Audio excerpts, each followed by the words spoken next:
బాగా చదువుతున్నావమ్మా? బాగా చదువుతున్నానమ్మా. అమ్మా మజ్జిగ.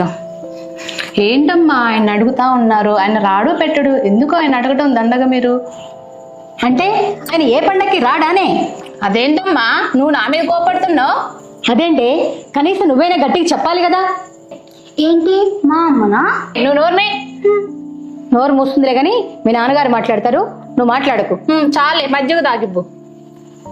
ఏంటి అల్లుడు గారు, పోయిన సంవత్సరం పండక్కి ఎలాగూ రాలేదు, ఈ సంవత్సరం పండక్కి తీసుకెళ్దామని వచ్చాం. సారీ మావయ్య, నేను వర్క్లో చాలా బిజీగా ఉన్నాను, అమ్మాయిని తీసుకువెళ్ళండి. అదేంటయ్యా అలా అంటే ఎలాగా, మాకు పన్నులు లేవా ఏంటి? మా అమ్మాయిని నిన్ను తీసుకెళ్దామనే కదా వచ్చింది. సారీ మావయ్య, నేను చాలా వర్క్లో ఉన్నాను. నాకు తెలుసు నాన్న ఆయన ఎక్కడికి రారని, నా బతుకు ఇంతే, మీరు వెళ్ళండి. సరే మావయ్య, వస్తాను, ఒక్క నిమిషం.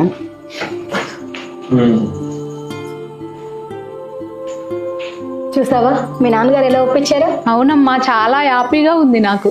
హే అమ్మమ్మ, మన ఊరు వెళ్తున్నాం. సరే బంగారు తల్లి.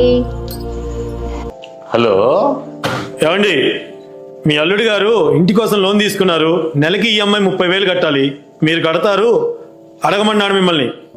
అదేంటి ఆయన లోన్ తీసుకుంటే నన్ను అడగడం ఏంటండి? అవన్నీ నన్ను అడుగుతారేంటండి, మీ అల్లుడిని అడగండి. మీ అల్లుడి నెంబర్ ఇచ్చాడు, మీకు ఫోన్ చేసాం. సరే సరే, అర్జెంట్గా పంపించండి. సరే సరే, మా అల్లుడితో మాట్లాడి సెటిల్ చేస్తాంలేండి, సరేనా? మీరు చూసుకోండి, పంపించండి. హలో హలో హలో మేము మీ మనవరాలు అన్విత స్కూల్ నుంచి మాట్లాడుతున్నాము. స్కూల్ ఫీజు 2 లక్షలు కట్టాలమ్మా, తొందరగా పంపించండి, ఈరోజు లాస్ట్ డేట్. నన్ను అడుగుతున్నారేంటి? మా అల్లుడు గారికి చెప్పండి. మీ అల్లుడి గారే మీ నెంబర్ ఇచ్చి మిమ్మల్ని అడగమన్నాడు. మీకు ఏమైనా ఉంటే మీరు చూసుకోండి, ముందు స్కూల్ ఫీజు పంపించండి. సరే అండి, అడిగి చెప్తాను.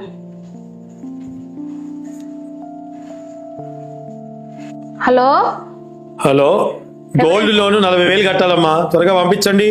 నన్ను అడుగుతున్నారేంటి? మీ ఆయన నిన్నే అడగమన్నాడమ్మా.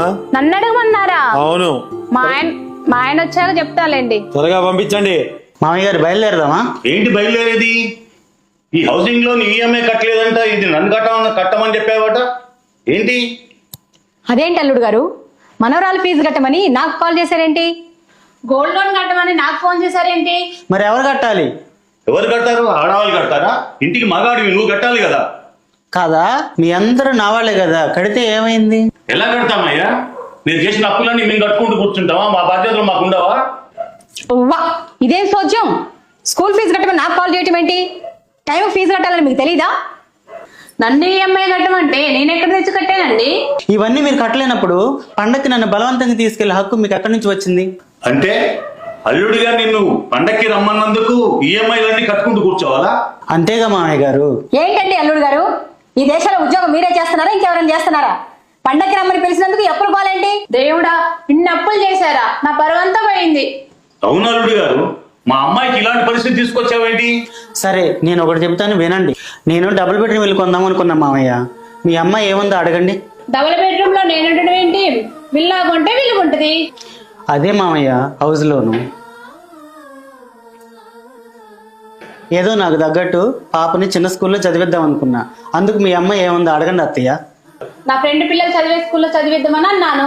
నేను చదివిద్దామన్న స్కూల్ ఫీజు ఇంత అత్తయ్య, మీ అమ్మాయి చెప్పిన స్కూల్లో చదివితే ఇంత ఫీజు అత్తయ్య. అదే మీకు వచ్చిన ఫోన్ కాల్.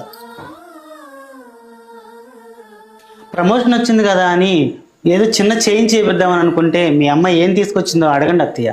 అందులో ఏముంది? నక్లీస్, హారం, చోలా తీసుకున్నా. అదే గోల్డ్ లోన్. ఏంటి నిర్మల, మీ ఆయన చెప్పేది నిజమేనా?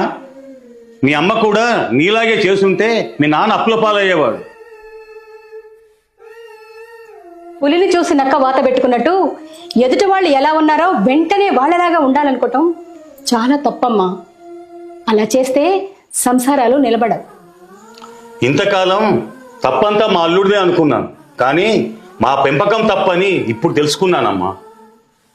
సారీ డాడీ, మీరు పేరెంట్స్ మీటింగ్కి రాకపోతే నా మీద ఇష్టం లేదనుకున్నాను. I'm so sorry daddy.